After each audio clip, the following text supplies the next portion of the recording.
Les photos sonores de Claire Sergent. Bonsoir Claire. Bonsoir Antonin. Ce qu'il ne fallait pas manquer à la télé, à la radio ou sur le net. Et après Benjamin Biolay, c'est au tour de Yannick Noah de s'insurger contre la victoire du Front National aux Européennes. Benjamin Biolay avait exprimé sa colère dans une chanson écrite au lendemain des élections. Dans une interview diffusée sur le site de BFM TV, Yannick Noah dit lui sa tristesse et sa honte face aux résultats du Front National. Je me suis réveillé le lendemain, ça allait pas fort. La tristesse. Je me sens insulté. Je me sens déchiré. J'ai un peu honte. Je le prends très mal, ce qui s'est passé, moi, personnellement.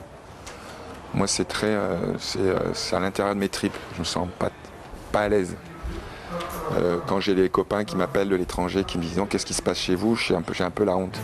Yannick Noah sur BFM TV, et écoutez la réponse de Julien Rochdy, le directeur du Front National de la Jeunesse. C'était ce matin au micro de Jean-Marc Morandini sur Europe 1. En fait, il se sent insulté pour la démocratie, c'est ça qu'il est en train de dire. Donc, écoutez, Yannick Noah, tous ces bobos, il y en a assez. Ça fait des années qu'il dit qu'il va quitter la France à chaque fois que quelque chose ne lui plaît pas. Moi, je lui propose de dire que si le Front National gagne la prochaine fois, il arrête de chanter, ça nous fera gagner moins 10%. Voilà le conseil plutôt singulier de Julien Rochdy à Yannick Noah sur Europe 1. Et puis, l'actualité du jour, c'est aussi ce geste très généreux d'un gagnant de l'Euro-Million. Il s'apprête à distribuer à des associations caritatives 50 des 72 millions qu'il avait empochés en février. Ce midi, pendant le journal de Wendy Bouchard, des auditeurs d'Europe 1 ont salué cet acte philanthrope qui tranche avec l'actualité.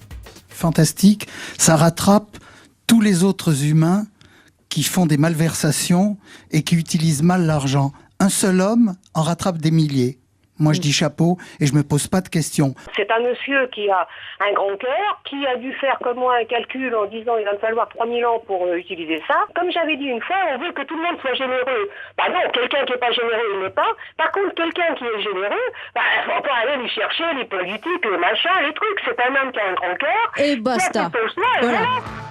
Voilà les auditeurs d'Europe 1 pendant le journal de Wendy Bouchard. Enfin, hier soir, Mourad Boudjelal, le président du Racing Club de Toulouse, était l'invité du Grand Journal. Et le moins qu'on puisse dire, c'est qu'il n'est pas tendre avec l'équipe de France de football. Alors, petit rappel, en 2012, il avait déclaré, je le cite, « Ce sont des enfants gâtés dont on a fait des stars qui se comportent comme des petites frappes de banlieue. Ça me coûte de le dire, mais il faudrait carchériser cette équipe de France. » Écoutez hier soir ce nouveau tacle.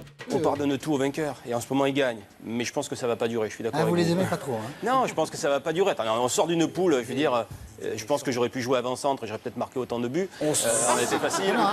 Et on a écrasé la Norvège et on va jouer la Jamaïque. Il est pire que vous, Jean-Michel.